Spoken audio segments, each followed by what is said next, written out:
আমি আব্দুর রাজ্জাক বিন ইউসুফ ধর্মীয় লোকের কারণে, নেতা মাওলানার কারণে চাঁপাইনবাবগঞ্জে বক্তব্য দিতে আসতে পাবো না বেটা? মনে করো কি তুমি আমি তোমার গ্রামের ছেলে হতে পারি? তুমি কোন সাহসে বক্তব্য বন্ধ করো? এই চাঁপাইনবাবগঞ্জের মাটিতে যে কোনো বিষয়ে আমি তোমার ঘুঘুরা তুলে দিতে প্রস্তুত আছি। কোন সাহসে তুমি কাজ করো? তুমি বিশ্বাসঘাতক, তুমি মান সম্মান ধ্বংস করেছ। তুমি ইসলাম কিছু জানো না। তুমি ধর্মের নামে প্রতারণা দিয়ে এদেশের লাখো হাজার মহিলাকে এই গ্রাম থেকে ওই গ্রাম, এই জেলা থেকে ওই জেলা ধর্মের নামে নিয়ে যাচ্ছ আর মিথ্যা ধর্ম পড়াচ্ছ। জবাব তোমাকে দিতে হবে। আমি বলেছি জাতির সামনে, দেবীনগরের লোকের সামনে, চাঁপাইনবাবগঞ্জের লোকের সামনে, রাসূল সাল্লাল্লাহু আলাইহি সাল্লামের স্ত্রী যদি গ্রামে গ্রামে দিন প্রচার করতে যেতেন তাহলে 13 জন স্ত্রী, 11 জনের স্ত্রী একসাথে নগদ ছিলেন। একজনকে পাঠাতেন রংপুর, একজনকে পাঠাতেন চট্টগ্রাম, একজনকে পাঠাতেন সিলেট, একজনকে পাঠাতেন ময়মনসিংহ। একদিনই দেশ দখল।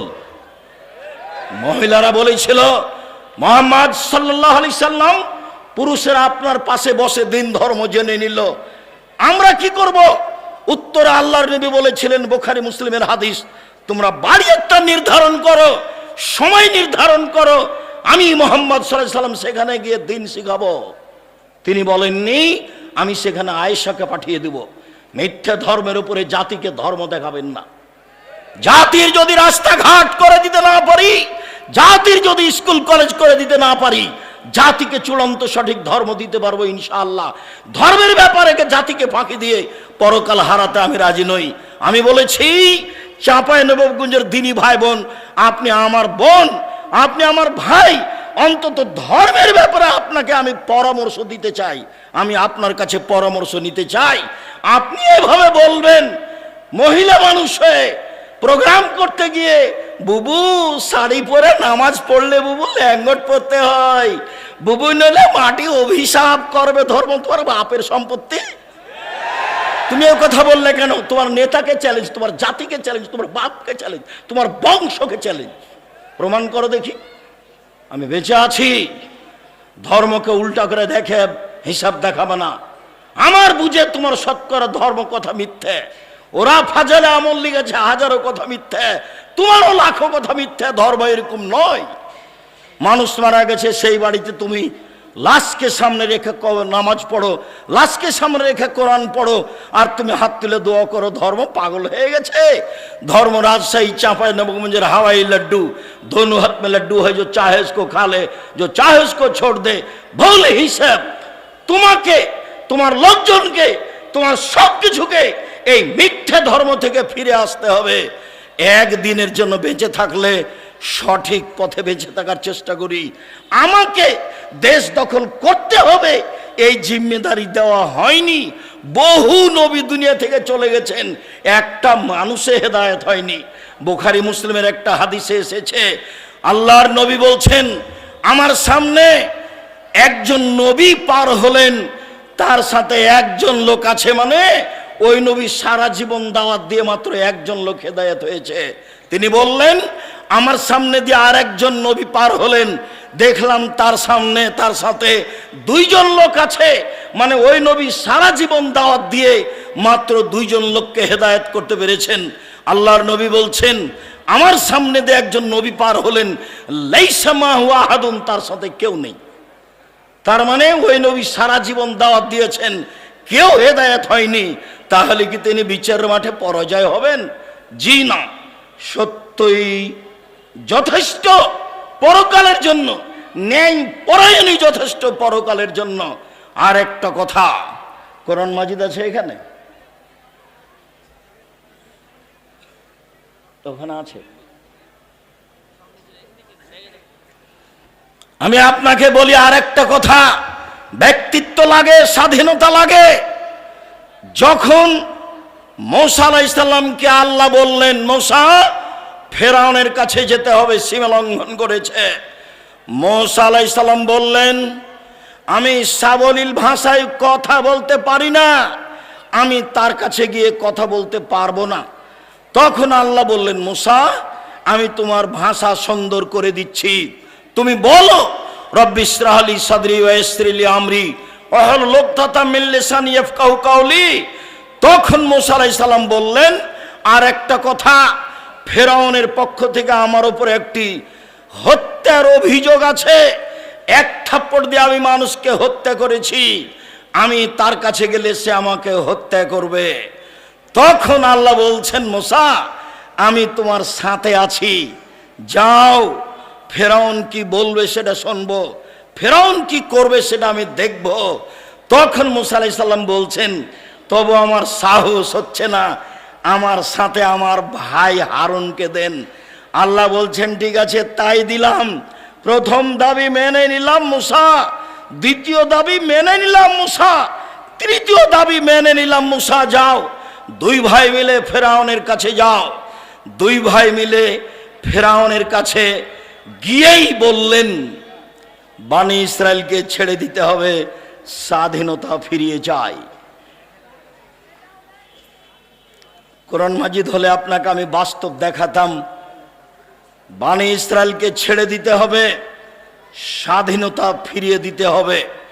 এই কথাই বললেন মূসা আলাইহিস সালাম। আগে স্বাধীনতা লাগবে, তারপরে কোনো কথা, আগে ব্যক্তিত্ব লাগবে, তারপরে কোনো কথা। তখন ফেরাউন বলল, কে তুমি? তোমাকে কি আমি আমার বাড়িতে শিশুকালে লালন পালন করিনি? তুমি কি বহু বছর আমার মাঝে থাকনি? তুমি যা করেছো তা করেছো, তুমি মানুষ হত্যা করেছো, তুমি বড় অকৃতজ্ঞ। তখন মূসা আলাইহিস সালাম বললেন, জি আমি যা করেছি তা করেছি, আমি এক থাপ্পড়ে মানুষ হত্যা করেছি, তখন আমি ভুল পথে ছিলাম, তোমার ভয়ে আমি দেশ ছেড়েছি।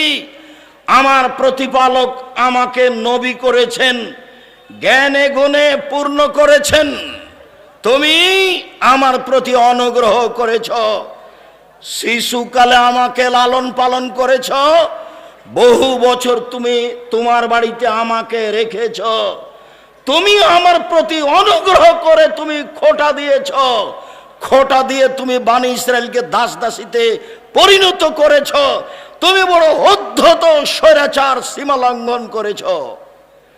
এই কথা মূসা আলাইহিস সালাম বললেন। আমি এই দুইটি নবীর দুইটি কথা বলে আব্দুল্লাহর বক্তব্যগুলি আপনাকে আবারও স্মরণ করতে বলছিলাম। স্বাধীনতা লাগে, ব্যক্তিত্ব লাগে, বিশ্বাসঘাতকতা ত্যাগ করতে হয়। 12 বছর নয়, বহুদিন পরে ইউসুফ আলাইহিস সালাম বলছেন জুলাইখাকে জাতির সামনে ঘোষণা দিতে হবে, অন্যায় আমি জুলাইখা করেছি, ইউসুফ করেনি।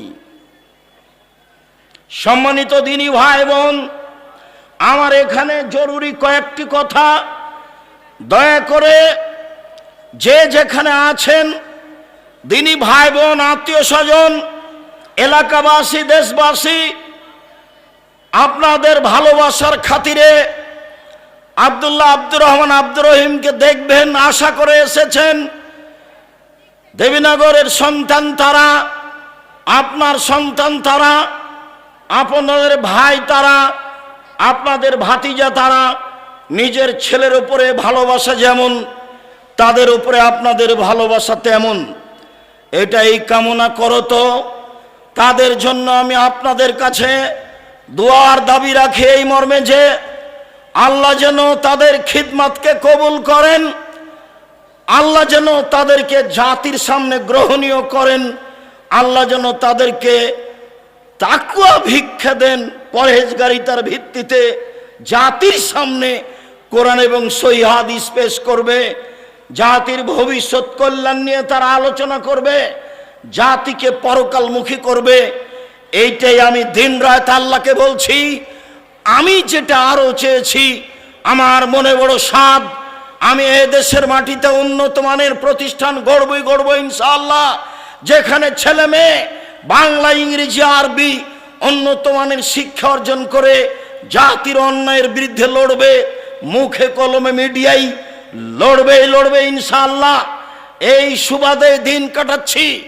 জামিয়া সালাফিয়া ডাঙ্গিপাড়া পাওয়া রাজশাহী প্রায় 40 বিঘা জমির উপরে অবস্থান করে। জামিয়া সালাফিয়া তানোর রাজশাহী, এইটা প্রায় 60 থেকে 70 বিঘা জমির উপরে নির্মাণ হতে যাচ্ছে। জামিয়া সালাফিয়া রূপগঞ্জ, নারায়ণগঞ্জ, ঢাকা প্রায় 100 বিঘা জমির উপরে অবস্থান করে। জামিয়া সালাফিয়া দিনাজপুর তেঘরা, এটা প্রায় 20 বিঘা জমির উপরে অবস্থান করে। জামিয়া সালাফিয়া চট্টগ্রাম রেডি আছে, চলমান হয়নি। জামিয়া সালাফিয়া বরিশাল চলমান আছে। জামিয়া সালাফিয়ার জন্য কুষ্টিয়ায় জমি কিনা আছে। জামিয়া সালাফিয়ার জন্য যশোরে জমি আছে। জামিয়া সালাফিয়ার জন্য ফেনীতে জমি আছে। জামিয়া সালাফিয়ার জন্য বগুড়ায় জমি আছে। জামিয়া সালাফিয়ার জন্য ময়মনসিংহ জেলায় জমি আছে। জামিয়া সালাফিয়ার জন্য কুমিল্লায় জমি প্রস্তুত আছে। সারা দেশ জুড়ে বড় বড় জেলায় জামিয়া সালাফে গড়ব ইনশাআল্লাহ। সারা দেশ জুড়ে মক্তব পরিচালনা করব ইনশাআল্লাহ, যেখানে ছেলে মেয়ে আকীদা সংশোধন করবে এবং নিজেকে মুক্তি করবে গোলামি থেকে। লন্ডন আমেরিকায় যাই, যেতেই মিথ্যা কথা বলা লাগে, ওই দেশে গিয়ে সুদ নিয়ে জীবিকা নির্বাহ করা লাগে, মিথ্যে করে একটা মেয়েকে বিবাহ করা লাগে, তাহলে 2 জন লোকের ভাতা পাওয়া যায় এমনিতেই। বউ সাজে যেই সেও টাকা পায়, বউ সাজায় যে সেও টাকা পায়। ভিত্তি হচ্ছে সুদের উপরে, চলা ফিরা হচ্ছে মিথ্যার উপরে। বিদেশে গিয়ে দিন ধর্ম বিক্রি করে, স্বাধীনতা বিক্রি করে মুসলিম দিন কাটায়। পদ্মা সেতু তৈরি করে বিদেশের লোক, বাংলাদেশের লোক তারা লেবার হিসাবে কাজ করে। আমাকে বলছে, আব্দুর রাজাক সাহেব, আপনি জামিয়া সালাফিয়ায় সায়েন্স খুলেন না কেন? আমার জন্মভূমি দেবীনগরে সায়েন্স আছে, এদেশের বড় বড় স্কুলে সায়েন্স আছে। তার ছেলের ফলাফল কি আমাকে শোনান। বাপে তো বহু টাকা খরচ করেছে, লক্ষ লক্ষ টাকা খরচ করে ছেলেকে মানুষ করেছে। ফলাফলে দেখা গেল সেই দিন বেশ হুঁশিয়ার, বুদ্ধিমান, সচেতন, মেধাবী ছেলেটা, দেবীনগরের ছেলেটা গাড়ি থেকে নামলো। পরনে প্যান্ট আছে, প্যান্ট টাকনোর নিচে আছে, দাড়ি চাঁচা আছে, হাতে সিগারেট আছে, গলায় টাই আছে। এইভাবে গাড়ি থেকে নামলো। একটু পরে গাড়ি থেকে নামলো বৌমা, হালকা হালকা গায়ে কাপড় আছে। একটু পরে নাতনি গাড়ি থেকে নামলো, পুতিন গাড়ি থেকে নামলো, গায়ে কাপড় নেই। দেখি গাড়ির পিছন দিকে কুকুর আছে। বলেন টাকাটার অবস্থা কি হলো? এরই নাম সায়েন্স। এবার আপনি দেখতে পারেন, বাড়ি যান ঢাকায়, ঢাকায় আপনার ওই পিজি হাসপাতালে ছেলে প্রতি মাসে 3 লক্ষ টাকা মাসে বেতনে চাকরি করে। প্রিসক্রিপশন ওই কোম্পানি লিখেছে যে কোম্পানি তাকে টাকা দেয়। ও জানে এর চেয়ে ওষুধ ভালো আছে। ও তো শয়তান, ও একটা আস্ত শয়তান, ও একটা প্রতারক। আপনারা বাপ মা প্রতারক। আপনি আপনার ছেলে মেয়ে কবর দিয়েছেন। এই জাতীয় শিক্ষিত, এই ব্যক্তিও শিক্ষিত, এই ছেলে মেয়ের কি উপকার করতে পারে? আমার নামে 5,000 কোটি টাকার মামলা হবে কেন? আমি ঠাকুরের কি করেছি? ঠাকুর বলেছে, ও কালিমা তোমার আকাশ, ও মা তোমার বাতাস। আমি বলেছি, ও ঠাকুর তোর বাপের আকাশ, কালিমার বাপের আকাশ। ঠাকুর জাতির শত্রু, ঠাকুর বাঙালির শত্রু, ঠাকুর জাতির শত্রু, ঠাকুর বাঙালির শত্রু, ঠাকুর ঢাকা বিশ্ববিদ্যালয়ের শত্রু, ঠাকুর বাংলা ভাষার শত্রু। আরে ঠাকুর হলো ইংরেজদের দালাল। যেদিন আমি মুসলিম ইংরেজদের নির্যাতনে জেলে আছি, সেই দিন ঠাকুর লন্ডনে থাকে। এর নাম ঠাকুর। ঠাকুর সবচেয়ে বড় বদ মানুষ এই বাংলার ইতিহাসে, ভারতের পাতায় সবচেয়ে বদ মানুষ এই ঠাকুর। যতবার বলেছে ও মা তোমার আকাশ, ও মা তোমার বাতাস, ততবার ঠাকুর বলেছে ও কালিমা তোমার আকাশ, ও কালিমা তোমার বাতাস। আমি আব্দুর রাজ্জাক বিন ইউসুফ, আমার ছেলে মেয়ে এই গান পড়তে পারে না, অসম্ভব। আপনার মতো কাপুরুষের সন্তান পড়তে পারে, আপনাকে আমি শিক্ষিত মনে করি না। আমি যে অশিক্ষিত, আপনি এই কথা আমি আজ থেকে না 30 বছর আগে বলেছি। আপনাকে, আপনার ছেলেকে, আপনার মেয়েকে, আপনার বাপকে, আপনার জাতিকে, আপনার বংশকে যদি আমি অশিক্ষিত প্রমাণ করতে না পারি, জাতির সামনে বক্তব্য দেব না। নতুন এই কথা বলিনি, বাংলার মাটিতে 30 বছর থেকে বলে আসছি, বিদ্যা কাকে বলে আগে নিচেকে জানতে হবে, তারপরে বাচ্চাকে বিদ্যা দিতে হবে। আপনার বাচ্চা বিদ্যাইটা বুঝতে পারলো না। বলেছি আমি 71 সাল থেকে নিয়ে এখন পর্যন্ত কোনো শিক্ষিত মানুষ শিক্ষামন্ত্রী হয়নি এদেশে। যাওয়ার সময় থেকে একটা বই সাথে নিয়ে যাবেন, বইয়ের নাম হচ্ছে শিক্ষা বনাম জাহেলিয়াত। আপাতত 1 থেকে 10 পর্যন্ত বিদ্যা নাকচ করা হয়েছে, নিয়ে যাবেন সাথে। বইয়ের নাম হলো শিক্ষা বনাম জাহেলিয়াত। আরে বেগম রোকেয়া শিক্ষিতা মহিলা হলো কিভাবে? অবাক কথা। সেদিন চাঁপাইনবাবগঞ্জ ট্রেন স্টেশনে কথার কথা, যারা চাঁপাইনবাবগঞ্জে পরহেজগার মহিলা হজ করতে যাবে, তো স্টেশনে গেছে, তখন স্বামীকে, দেবরকে, ভাসুরকে বলেছে যে একটু পর্দার ব্যাপার, আমরা এখানে ট্রেন স্টেশনে বসে আছি, তোমরা একটা চাদর আমাদের গায়ের উপর দিয়ে দাও। এবার ট্রেন স্টেশন মাস্টার পাশ দিয়ে হাঁটছে প্ল্যাটফর্মে, আর বলছে কি ব্যাপার, কিসের বস্তা এগুলি? লাথি মেরে মেরে দেখছে কি ব্যাপার, কিসের বস্তা এগুলি? বেগম রোকেয়া নিন্দা করছে আপনাকে। বেগম রোকেয়া শিক্ষিতা মহিলা হলো কিভাবে? আপনি তার বইটা পড়ে দেখেন, থুথু দিতে হবে। আমি বললাম, ও কাজী সাহেব, আপনার যে খাতার বিবাহ স্টেশনের জন্য আছে, ওইটাকে আমি টয়লেট পেপার হিসাবে ব্যবহার করা পছন্দ করি না। কেন? ওতে 4 জনের সাক্ষী আছে, 4 জনের সাক্ষী জেনা প্রমাণ করা লাগে। জেনা প্রমাণ করতে কয়জন সাক্ষী লাগে?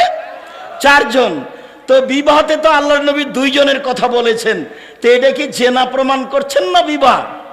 তো বলেন তো আপনার খাতা খান কেমনে চলতে পারে, কিভাবে চলতে পারে? মানে আব্দুল্লাহ যেটা বললো সব কিছুই মিথ্যার উপরে চলছে, সব কিছুই। যেটা আমি বলেছি আমার দেবনগর জন্মভূমি গ্রাম হিসাবে, যে দেখো ডুলি বিবি প্রথা এমন ভাবে ভুলে যেতে হবে, ডুলি বিবি শব্দটার মুখের উপরে পেশাব করে দিতে হবে। আজ থেকে নিয়ে 20 বছর পরে কোনো ছেলে কোনো মেয়ে যদি বলে ডুলি বিবি, তাহলে আরো 5 জন যেন বলে ডুলি বিবি কি গো, ডুলি বিবি কি, তার মানে কি, এটা যেন বলে, এমন ভাবে ভুলে যেতে হবে। মারিয়াম জন বলছে নাসিয়া মানসিয়া, আমি জাতির অন্তর থেকে মুছে যেতে চাই। আহারে ছি ছি ছি, আমি মারিয়াম, আমার বিবাহ হয়নি, আমার স্বামী নেই, আমি জেনাও করিনি, আমি ঈশাকে জাতির সামনে কি দিয়ে বুঝাবো? আমি ঈশাকে জাতির সামনে কি দিয়ে বুঝাবো? আমি যখন ঈশাকে নিয়ে গ্রামে গেলাম, গ্রামের লোক ঠিকই বললো ছি ছি ছি ছি ছি, তোমার মা কত ভালো মানুষ, জেনা করেনি। আরে তোমার বাপ কত ভালো মানুষ, কোনোদিন জেনায় লিপ্ত হয়নি। আর তুমি তার মেয়ে জেনা করেছ, অবৈধ সন্তান কাঁধে করে গ্রামে নিয়ে এসেছ। আগে এই বাক্য বলেছিলেন মারিয়াম, আল্লাহ কুনতু নাসিয়া মানসিয়া, আমি এমন হতে চাই, মানুষের অন্তর থেকে মুছে যেতে চাই, মানুষ যেন কেউ না জেনে মারিয়ামকে। ডুলি বিবি তেমন শব্দ ভুলে যেতে হবে। যদি আমি বলেছি চাঁপাইনবাবগঞ্জ জেলার বিবাহের শুরু থেকে শেষ পর্যন্ত একটা কাজও জায়েজ নয়, আমার জানা অনুপাতে একটা কাজও জায়েজ নয়। এখন নতুন কোনটা হলো নাকি, মৌলানা খাড়গাঁয়ের মৌলানা, নামটা এখন ভুলে যাচ্ছে, আমার চাচাতো ভাইয়ের বিবাহ পড়ালেন, বিবাহ পড়ে বদরের আব্বা, বিবাহ পড়ানোর পরে বলছেন যে উঠো উঠো উঠো 2 রাকাত সালাত আদায় করো, উঠো 2 রাকাত সালাত আদায় করো। বিবাহ পড়ানোর পরে 2 রাকাত সালাত আদায় করতে হবে। আর এখন বলছে বিবাহ পড়ানোর শেষে বলছে দাঁড়িয়ে বলো ওয়ালিমা, ওয়ালিমার দাওয়াত, ওয়ালিমার দাওয়াত। আরে বাসর রাতের সকালে হবে ওয়ালিমার দাওয়াত, বিবাহ পড়ানোর পরে ওয়ালিমার দাওয়াত হয় কি করে? বিবাহ পড়ানোর পরে কেউ কি দোয়া পড়তে হবে কারো জানা নাই, আন্ধা কো আন্ধা পড়াতা হ্যায়। ধর্ম এমনিতেই চলছে। সম্মানিত দিনী ভাই বোন, আমি আপনাদের এখানে যেটা বলতে চাইছি, এ দেশে দুর্নীতি, শয়তানি, ধোঁকাবাজ, রাহাজানি, লুটতরাজ, অবিচার, মারামারি, অন্যায়, পাড়া প্রতিবেশীর সাথে দুরাচার, এইসব গতিবিধি জোরালোভাবে শক্তি প্রয়োগ করে কলা কৌশলে বন্ধ করতে হবে। টিস্যু দিও তো। এইসব কলাকৌশলে বন্ধ করতে হবে। সম্মানিত দিনী ভাই বোন, আমি এখানে কয়েকটি হাদিস, কয়েকটি আয়াত আপনাদের পেশ করি। পেশ করার পূর্বে বলে, এই ছেলে, বিদ্যা দেখাতে চাচ্ছেন, পয়সা দেখাতে চাচ্ছেন? জি না, ভুল হিসাব, সিদ্ধান্ত পরিবর্তন করতে হবে। আপনি মেয়ে মানুষ, ঢং ঢং করে এসেছেন গল্প করতে করতে, আবার ঢং ঢং করে চলে গেলেন। চলে গেলেন কেন? আমি তো আপনার জন্য এসেছি, আমি তো আপনার জন্য এসেছি, আব্দুল্লাহ তো আপনার জন্য এসেছে, আপনি চলে গেলেন কেন? বাইরে 4-5 জনের সাথে গল্প করছেন কেন? মহিলা মানুষ, আপনার লজ্জা হয় না? ও আপনার ভাই, কে বললো ওটা ভাই? আপনার চাচাতো ভাই। আপনি চাচাতো ভাইয়ের সাথে গল্প করেন কি করে? কিসের তাহাজ্জুদ দেখান আপনি, হজ দেখান আপনি, বোরখা দেখান আপনি? এই নোংরামি, এই শয়তানি, এই বেহাই ত্যাগ করুন। সম্মানিত দিনী ভাই বোন, এগুলো হলো পশু প্রাণীর কাজ, গরু ছাগলের কাজ, কুকুর শ্রীরের কাজ। আল্লাহ তাআলা বলেন, বুঝে না ওরা, অন্তর আছে বুঝে না, দেখেও দেখে না ওরা, চক্ষু আছে দেখে না, শুনেও শুনে না ওরা, কান আছে শুনে না। উলাইকা কাল আনাম, তারা পশু প্রাণীর মতো, তারা গরু ছাগলের মতো, তারা কুকুর শ্রীগেলের মতো, বালু মাজাল বরং তার চেয়ে খারাপ। এই কথা আল্লাহ আপনাকে বলছেন। আমি তো কোরআন হাদিসের কথা আপনার সামনে বলতে এসেছি। আপনি কেন ওখানে গিয়ে বসে থাকবেন? থাকবেন কেন? আপনি মাথায় টুপি দিয়ে দোকানের সামনে ওই বেঞ্চটাতে কেমনে বসে থাকেন? ওখানে ল্যাংটা মেয়ে নাচে, আপনি দেখে চক্ষু ঠান্ডা করেন, কলিজা ঠান্ডা করে, মনটা সাওয়াত করেন। জান্নাতের মেয়ে ভোগ করতে চান? জান্নাতের মেয়ে কি পড়ে আছে? আপনার স্বভাবই খারাপ, আপনার খাসলত খারাপ, আপনার অভ্যাস খারাপ, যার কারণে আপনি মাথায় টুপি দিয়ে দোকানের সামনে টিভিতে বসে থাকেন। এই যে আমি বলে গেলাম, আমার তো এটা জন্মভূমি দেবীনগর। বলি, দেবীনগরের যত দোকানে টিভি আছে, ল্যাংটা মেয়ে নাচে, এর সব উপার্জন হারাম, সবই হারাম, সবই হারাম। দেখি কোন মায়ের বেটা কথা এভাবে উল্টে ধরতে পারে। এই যে বলে চলে গেলাম।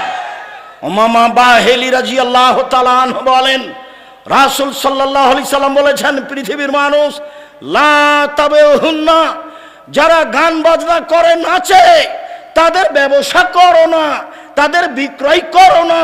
ওয়ালা তাস্তারহুন্না, তাদের ক্রয় করো না। ওয়ালা তুআল্লিমুহুন্না, মেয়েদেরকে গান বাজনা শিখিয়ে দিও না। ওয়াসামানহুন্না, হারাম, এদের উপার্জন হারাম, এদের মাধ্যম হারাম, এদের সব কিছু হারাম। গান বাজনার কারণে, বাদ্যযন্ত্রের কারণে জাতির উপরে 3টে বিপদ নেমে আসবে। 1, ভূমিকম্প হবে। 2, আকার আকৃতি পরিবর্তন হবে।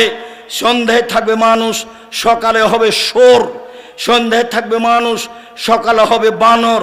3, সমস্যা নেমে আসবে গান বাজনার কারণে, মেয়েদের নাচের কারণে, মদ পান, বিড়ি তামাক, জর্দা, সিগারেট, গুলের কারণে 3টে বিপদ নেমে আসবে। 1, ভূমিকম্প হবে। 2, আকার আকৃতি পরিবর্তন হবে। সন্ধ্যায় থাকবে মানুষ, সকালে হবে শুকুর, শোর, একবারে হুবাহু শোর হয়ে যাবে। সকালে হবে বানর। 3, সমস্যা নেমে আসবে। মাদ্রাসায় মারামারি, মসজিদে মারামারি, হিংসা বিদ্বেষে ভরা। দেবীনগর ঈদগাহের মাঠ আমি অন্তত 10 বার পরিবর্তন করতে চেয়েছি। বলেছি চলেন আশেপাশের বাড়ি কিনে নিয়ে এটা বড় করি। বলেছি চলেন এটা বিক্রি করে দিয়ে মাঠে, নদীর ঘাটে বড় একটা ঈদের মাঠ তৈরি করি। কেউ সাড়া দেয় না। কোথায় রহস্য? বলেছি দেবীনগরে মাদ্রাসার জমি বিক্রি করে দেওয়া হোক, বাইরে 10 বিঘে জমি কিনে মাদ্রাসা তৈরি করব। কোথায় সমস্যা আমি বুঝতে পারি না। সমস্যা নিয়ে আপনি দুনিয়া থেকে চলে যান, এভাবেই থেকে যায়। কেন আমি এভাবে আগাতে পারি না? আপনি চান না যেই যায় আমার সামনে সেই বলে নিজের জন্য তো কিছু করেন না, যা দেবীনগরের জন্য তো কিছু করেন না, চাঁপাইনবাবগঞ্জের জন্য তো কিছু করেন না। আমি টিকতেই পারি না, তো আমি করব কি?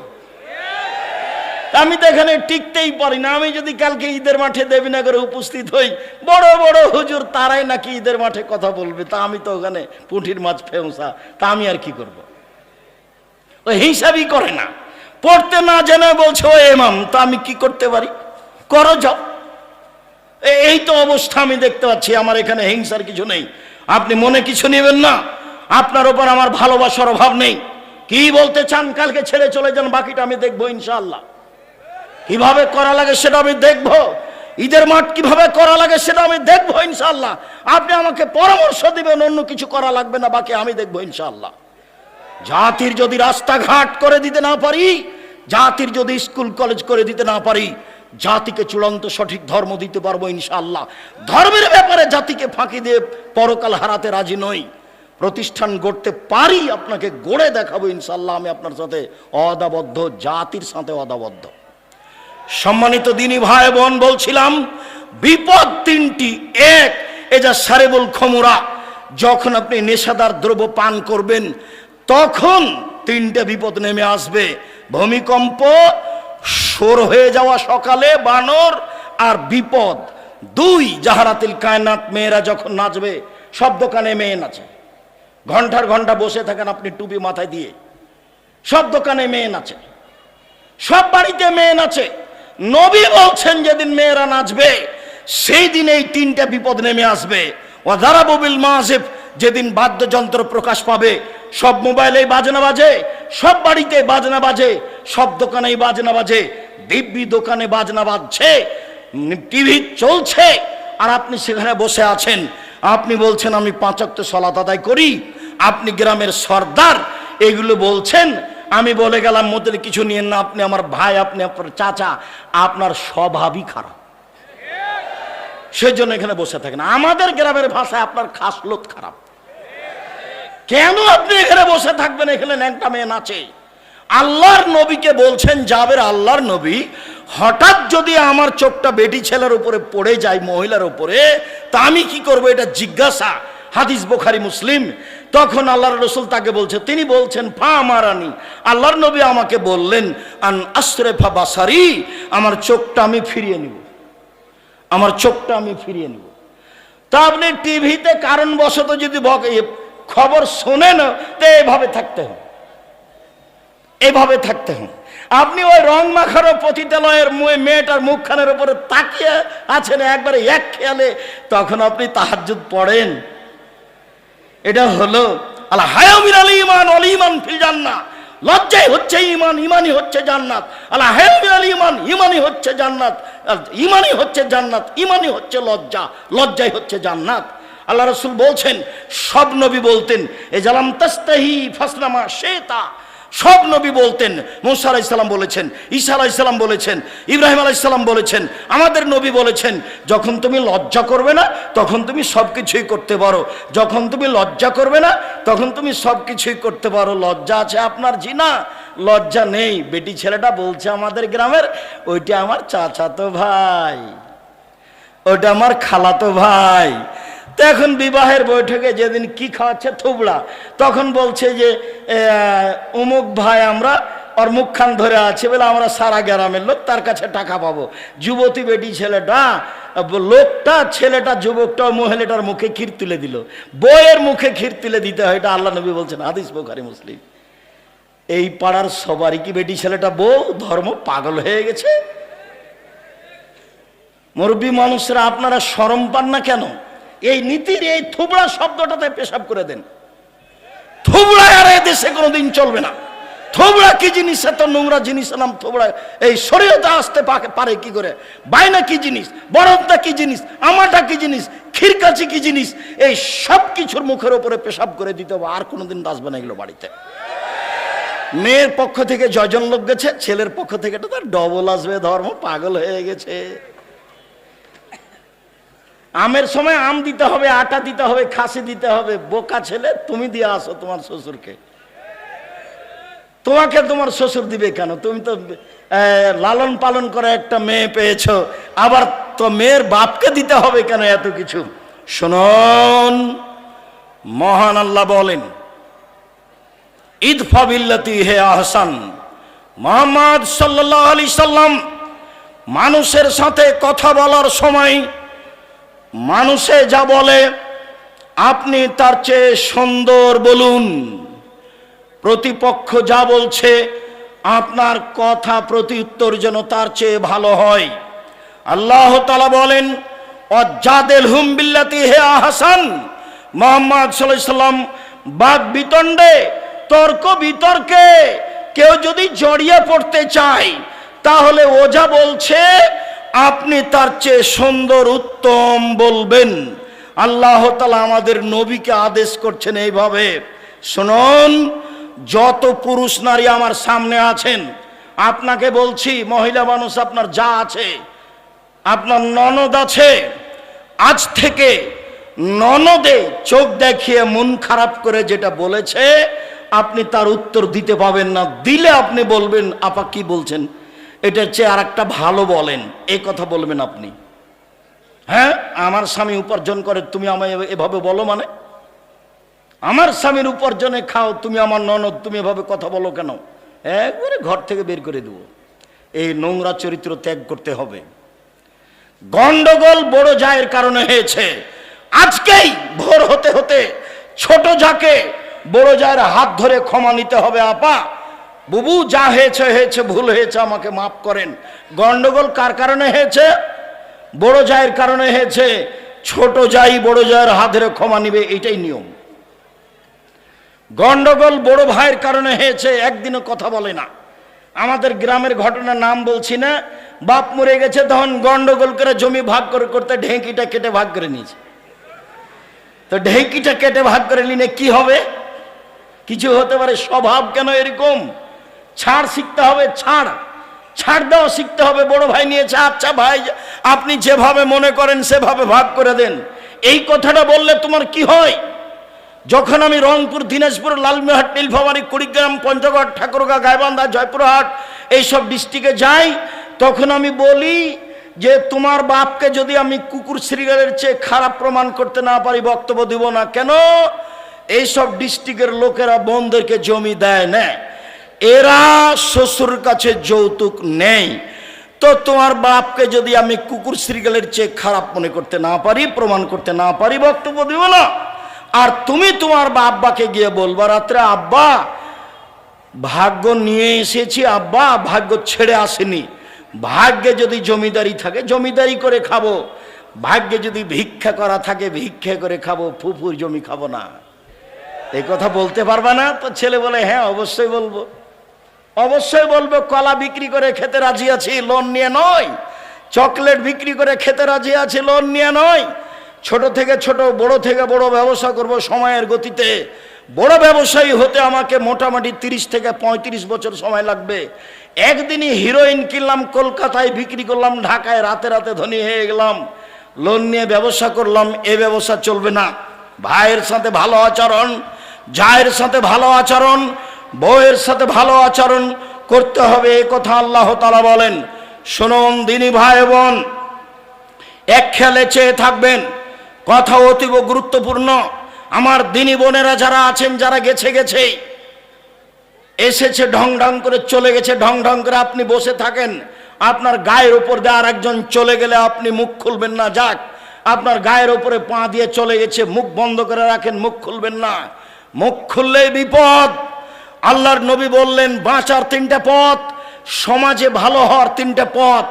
1, মুখখান বন্ধ রেখো, জাহান্নাম থেকে বেঁচে যাওয়া, সমাজে ভালো হয়ে যাওয়া। 2, জরুরি প্রয়োজন ছাড়া বাড়ি ত্যাগ করবা না, জাহান্নাম থেকে বেঁচে যাওয়া, সমাজে ভালো হয়ে যাওয়া। 3, লেবকালা খাতে পাপের জন্য কাঁদো, পাপের জন্য কাঁদো রাতে, গভীর রাতে, তাহলে আল্লাহর কাছে ভালো হয়ে যাওয়া, জান্নাত পেয়ে যাওয়া, আর সমাজের লোক তোমাকে ভালোবাসবে। কাঁদলে জান্নাত হবেই। আল্লাহর নবী বলেন 3 শ্রেণীর চক্ষু জাহান্নাম দেখবে না, 3 শ্রেণীর মানুষ জান্নাতে যাবেই যাবেই যাবেই। 1 শ্রেণীর মানুষ বাকাত মিন খাসিয়াতিল্লাহ, যে আল্লাহর ভয়ে কাঁদে সে জান্নাতে যাবে। 2, হারাসাত ফি সাবিলিল্লাহ, যে আল্লাহর রাস্তায় পাহারা দেয়, দিন ধর্মের কাজ করে, সে জান্নাতে যাবে। 3, গাজাতান মাহারিমিল্লাহ, অপর নারীকে দেখে চক্ষু নিচু করে যে, সে জান্নাতে যাবে। টিভির অবস্থা কি হবে? গার্লস স্কুলের অবস্থা কি হবে? আপনার মহিলা কলেজের অবস্থা কি হবে? বেগানা নারীকে দেখে চক্ষু নিচু করে যে, সে জান্নাতে যাবে, যাবেই যাবে। আল্লাহ রাসূল বলছেন লা ইয়ালাজান নারার রাজুলু বাকামিন খাসিয়াতিল্লাহ হাত্তা ইয়ালিদা লাবানু ফি দারে। গাভীর বাঁট থেকে চাপ দিয়ে দুধ বের করে ভিতরে ঢোকানো যায় না, যেমন আল্লাহর ভয়ে কাঁদে যে সে জাহান্নামে যাবে না, তেমন গাভীর বাঁট থেকে, বান থেকে, ওলান থেকে চাপ দিয়ে দুধ বের করে ভিতরে ঢোকানো যায় না, যেমন আল্লাহর ভয়ে কাঁদে যে সে জাহান্নামে যাবে না, তেমন সে জান্নাতে যাবেই যাবে। বলছিলাম মানুষের সাথে ভালো আচরণ করতে শিখুন। বলছিলাম ইবাদতের জগতে সবচেয়ে ভারী নেকির ইবাদত ভালো আচরণ। তাহাজ্জুদ পড়লে নেকি হবে। বলেন রাসূল সাল্লাল্লাহু আলাইহি সাল্লাম বলেছেন ইন্না আসকালা শাইইন ইদা ফি মিজানিল মুমিন ইয়াউমাল কিয়ামা খুলুকুন হাসান। মুমিন পুরুষ নারীর নেকির পাল্লায় সবচেয়ে যেটা ভারী নেকি রাখা হবে, মুমিন পুরুষ নারীর বিচারের মাঠে নেকির পাল্লায় সবচেয়ে যেটা ভারী নেকি রাখা হবে সেটা হলো ভালো আচরণ, ভালো চাল চলন। লোকে বলে ছেলেটার স্বভাব ভালো, লোকে বলে ছেলেটার চাল চলন ভালো, এটাই হলো স্বভাব ভালো।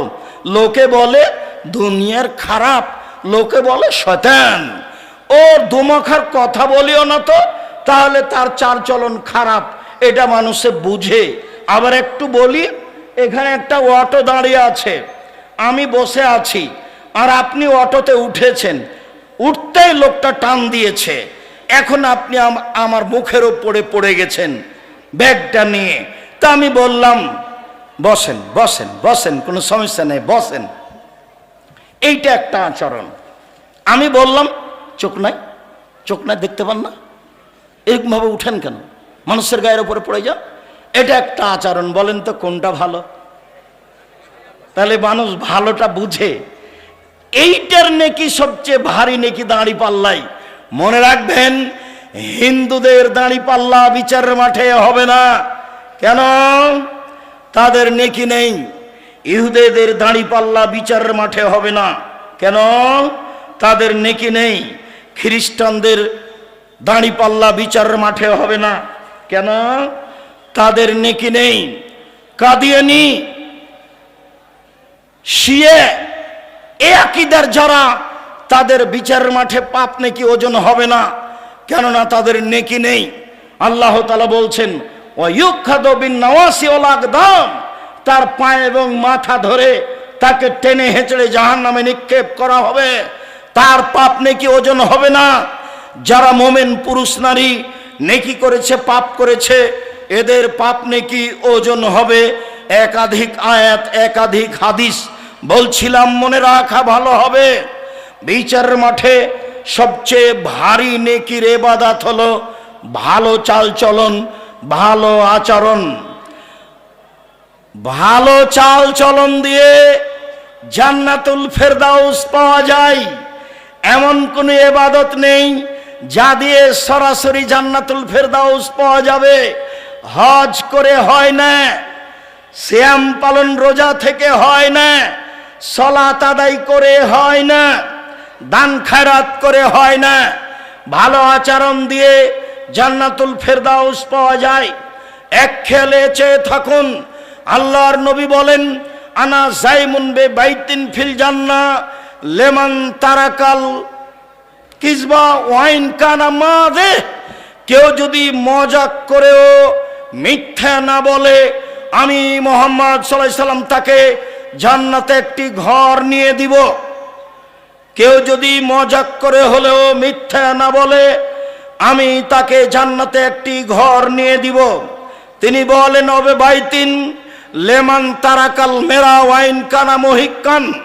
কেউ যদি তর্ক ছেড়ে দেয় সত্য হলেও, না আব্দুর রাজ্জাক সাহেব এটা বলেছেন, আরে না এটা বলেছেন, আরে না এটা বলেছেন, আসসালামু আলাইকুম গেলাম, আপনার সাথে আমি তর্ক করতে রাজি নই।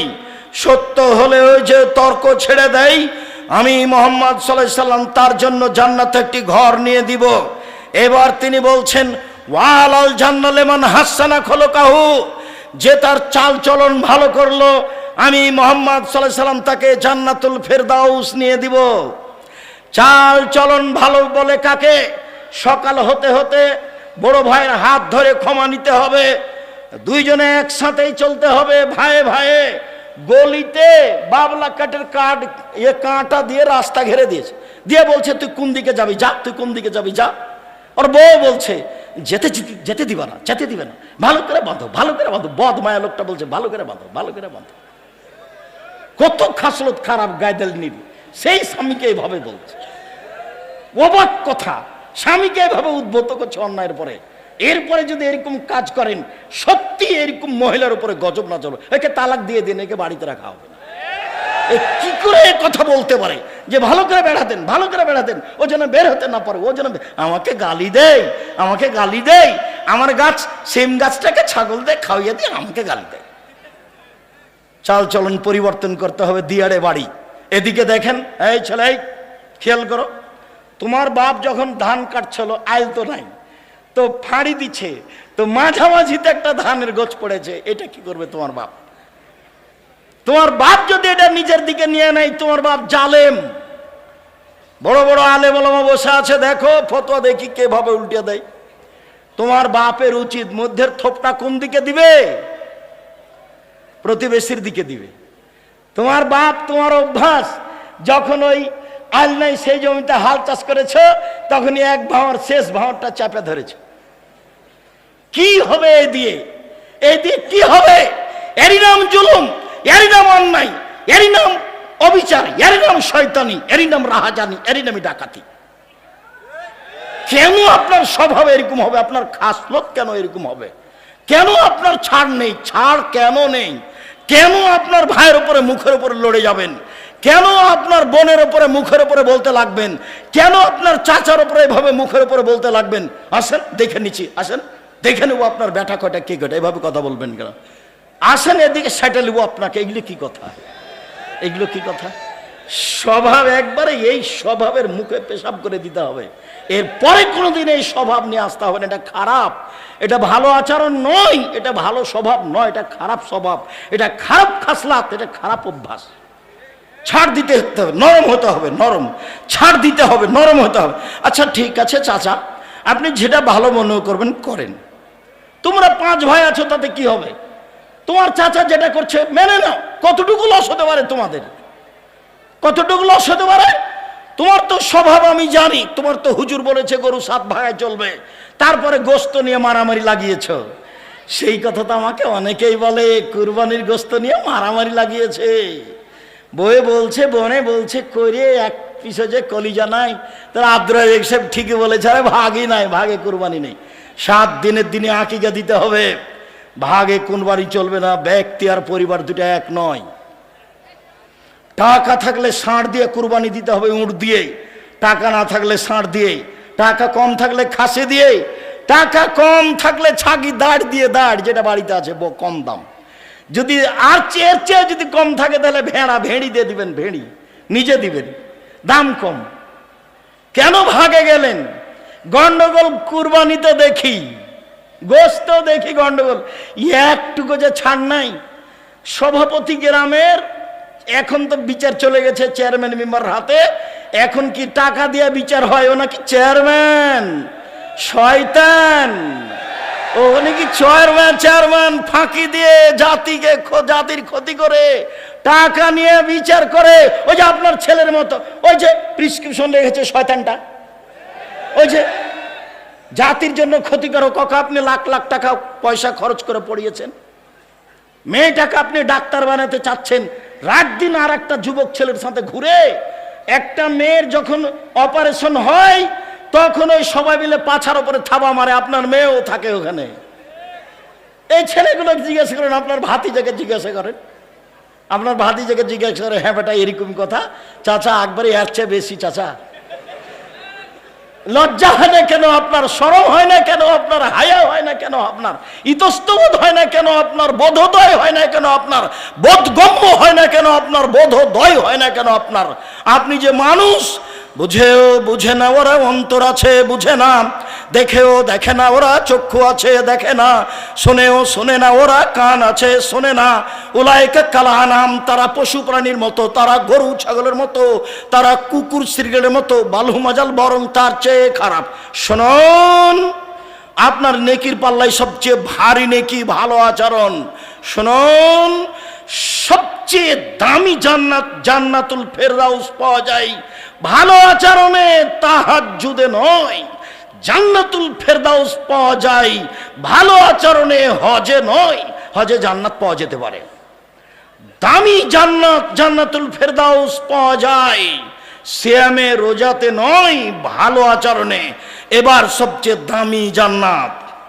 আবু মালিক আশআরী রাদিয়াল্লাহু তাআলা আনহু বলেন, রাসূল সাল্লাল্লাহু আলাইহি ওয়াসাল্লাম বলেছেন, ইন্না ফিল জান্নাতে গরাফিরা যাহিরুহা মিন বাতিনিহা ওয়া বাতিনুহা মিন যাহিরিহা। জান্নাতে কতগুলি দামি দামি ঘর রয়েছে, উন্নত মানের পদার্থ দিয়ে তৈরি, যার বাহির থেকে ভিতর দেখা যায়, ভিতর থেকে বাহির দেখা যায়, খালি টক টক টক টক করছে, ঝকঝক করছে। তো সাহাবীগণ বললেন, লেমান হাজেহি, এত দামি ঘর কে পাবে? আল্লাহ রাসূল বলছেন, লেমান আলানাল কালামা, যার স্বভাব ভালো সে পাবে। যার স্বভাব নরম, ভাইয়ের সাথে ঝগড়া করে না, বোনের সাথে করে না, গ্রামবাসীর সাথে করে না, বউকে গালি দেয় না, কত যে মুখ খারাপ। হালবাহে এসে যে দেখেছে নাইন্দে পানি দেয়নি, এখন বউকে মারতে যাচ্ছে, মুখখান যে কত খারাপ। এবার অকথ্য ভাষায় গালি দিচ্ছে, লাঠি নিয়ে চলে যাচ্ছে বউকে মারতে। আরে তোমার জন্য ভাত রান্না করে দিয়েছে, এটাই তো অনেক। দিল্লির মেয়েকে বিবাহ করো, তারপরে কাজ করতে বলো, দেখে নিবা। খালি বলো না একটা উর্দু ভাষী মেয়েকে, আরবি ভাষী মেয়েকে বউ খালি বিবাহ করার পরে বলো যে একটু ভাত রান্না করবে না, তাহলে বলবে কে আমায় তারি দেশি আয়, কে আমায় তের বাঁধি আয়ে হো, আমি কি তোমার দাসী নাকি কাজ করব? কি পেয়েছো তুমি? বাঙালি মেয়ে তো এত ভাত রান্না করেছে, গরুকে পানি খাওয়াইছে, নাইন্দে পানি দিয়েছে, পোয়াল শুকিয়ে দিয়েছে, তারপরও লাঠি। স্বভাব কেন এমন? আজ থেকে পরিবর্তন করতে হবে, ভবিষ্যতে কোনোদিন বউকে গালি দিবেন না। দামি জান্নাত পাওয়া যায় ভালো আচরণে। চলুন দেখি, ভালো আচরণে একসাথে বড় বড় দুইটি ইবাদতের নেকি হয় ভালো আচরণে।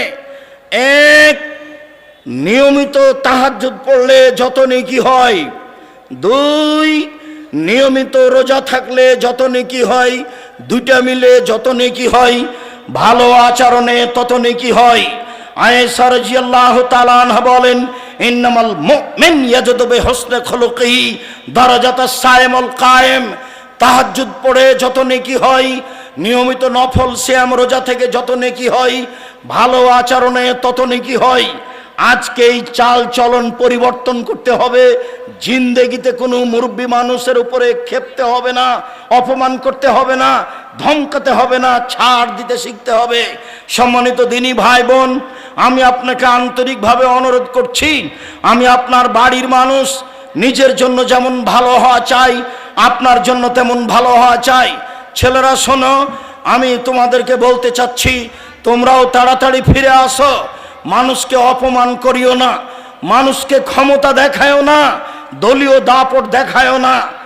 যদি দেখাও তাহলে মনে রাখো ফেরাউন ডুবে গেছে 1500 বছর পরেও। যদি ক্ষমতা দেখাও তাহলে তোমাদের নেত্রীর বয়স হলো 45 মিনিট। তোমাদের নেত্রী ছেড়ে দিতে হবে কয় মিনিটের মধ্যে? 45 মিনিটের মধ্যে। দেখবা ক্ষমতা, ক্ষমতা দেখায় না, দেখবা ক্ষমতা, দেখো না। খুলনার অঘোষিত সম্রাট এরশাদ শিকদার, মেয়ের মাথার উপরে একটু হাত দেওয়ার সুযোগ হয়নি। খুলনার অঘোষিত সম্রাট এরশাদ শিকদার দাম্ভিকতা দেখিয়ে বাঁচতে চায় না, রাতে রাতে দেশ দখল। সকালে বললেন কুয়েত হলো ইরাকের 19তম প্রদেশ। এরপরে এমন ভাবে চলে গেলেন প্রেসিডেন্ট সাদ্দাম দেশ থেকে, নিজে দেশের জজের হাতে ফাঁসি নিয়ে বিদায় নিলেন। নিরুপায়। দেখবেন নিরুপায় কাকে বলে দেখলে দেখতে হবে হাতে নাতে 45 মিনিট। দেশের আলেম ওলামাকে জেলে দিয়ে, দেশের আলেম ওলামাকে ফাঁসি দিয়ে, দেশের জ্ঞানী গুণীকে জেলে দিয়ে, দেশের বিচারকে উঠিয়ে দিয়ে, বিদেশ থেকে টাকা পয়সা নিয়ে দেশ উন্নয়নের নামে কোটি কোটি টাকা আত্মসাৎ করে, মানুষজনকে জেলে রেখে, চোখ বন্ধ করে রেখে, দেশ বিদেশে গুম করে দিয়ে শেষ পর্যন্ত 45 মিনিটের মধ্যে দেশ ছেড়ে দিতে হয়েছে। তার নাম অত্যাচার। মনে রেখো, জুলুমবাজি করে এক ভয়ের জমি বেশি হাল বেয়ে নিয়ে একটা থোপ নিজের দিকে করে নিয়ে বেশি দিন টিকা যায় না। একদিন বয়স ছিল 40, দেখা গেল 60, দেখা গেল একদিন নেই, এরই নাম বয়স। সম্মানিত দিনী ভাই বোন, নাওয়াস ইবনে সামান বলছেন, আমি আল্লাহর নবীকে বললাম, আল্লাহর নবী, পাপ কি জিনিস, নেকি কি জিনিস? আল্লাহ রসুল বললেন, নেকি হলো ভালো আচরণ। আমি আল্লাহর নবীকে বললাম, আল্লাহর নবী, মা খায়রু মাতিল ইনসানম, আল্লাহ তো মানুষকে অনেক নেয়ামত দিয়েছেন, বাড়ি গাড়ি জমি জায়গা অর্থ সম্পদ দিয়েছেন, সবচেয়ে দামি সম্পদ কি? তখন আল্লাহ রসুল বললেন, আল খলকুল হাসান, সেটা হলো ভালো আচরণ। সম্মানিত দিনী ভাই বোন, রাসূল সাল্লাল্লাহু আলাইহি সাল্লাম বলেন, আল্লাহ তাআলা বলেছেন এই সদাচরণ, আল্লাহ বলছেন সদাচরণকে, এই সদাচরণ শোন, মান ওয়াসালাকে ওয়াসালতুহু, তোকে যে নিবে আমি আল্লাহ তাকে নিব, তোকে যে ছেড়ে দিবে আমি আল্লাহ তাকে ছেড়ে দিব। সদাচরণ আল্লাহর আরশ ধরে ঝুলন্ত অবস্থায় বলে, সদাচরণ আল্লাহর আরশ ধরে ঝুলন্ত অবস্থায় বলে, মান ওয়াসালানি ওয়াসালাহুল্লাহ ও মান কাতানি কাতাহুল্লাহ, যে আমাকে নিবে আল্লাহ তাকে নিবেন, যে আমাকে ছেড়ে দিবে আল্লাহ তাকে ছেড়ে দিবেন। যার ভালো আচরণ নেই তার আল্লাহ নেই। আব্দুর রাজ্জাক সাহেব, যার আল্লাহ নেই সে খায় কিভাবে? হিন্দু যেভাবে খায়, হিন্দু খেতে পায় না, ও এভাবে পাবে। সম্মানিত দিনী ভাই বোন, শেষে চলে আসলাম। আল্লাহ রসুল বলছেন, সবাই গ্রামবাসী, দেবীনগরের পুরুষ নারী এইভাবে থাকতে হবে। আল মুমিন লিল মুমিন কাল বুনিয়ান, একজন মোমেন পুরুষ নারী আর একজনের সাথে প্রাচীরের মতো। সুম্মা সাব্বাকা বাইনা আসাবিহি, ডান হাত বাম হাতের আঙ্গুলের ভিতরে ঢোকালেন। দেখেন দেখেন মহিলারা, আপনারা দেখেন, এইভাবে থাকবে পুরুষ নারী। বুবু বুবু বলে কি বলছেন ওগুলো? এইভাবে ইনিস্তাকারাহ ইস্তাকা করলো, মাথায় ব্যথা হলে সব ব্যথা। আমি যদি বিপদে পড়ি তাহলে আপনিও বিপদে পড়বেন, তার নাম মোমেন পুরুষ। আমি বিপদে পড়েছি তো আপনি খুশিয়ে বলছেন ঠিক হয়েছে ঠিক হয়েছে ঠিক হয়েছে। এই স্বভাব ঠিক নয়। আমার নিজের চোখে দেখা গরু জবাই করতে নিজে, আর একজন প্রতিপক্ষের লোক বিপদে পড়েছে তখন গরু জবাই করেছে, শুক্রিয়া। এই আচরণ চাবেন। আদর্শ নারী, আদর্শ পরিবার, আদর্শ পুরুষ, এইগুলো আপনার জন্য লেখা আছে। আদর্শ নারী, আদর্শ পুরুষ, আদর্শ পরিবার।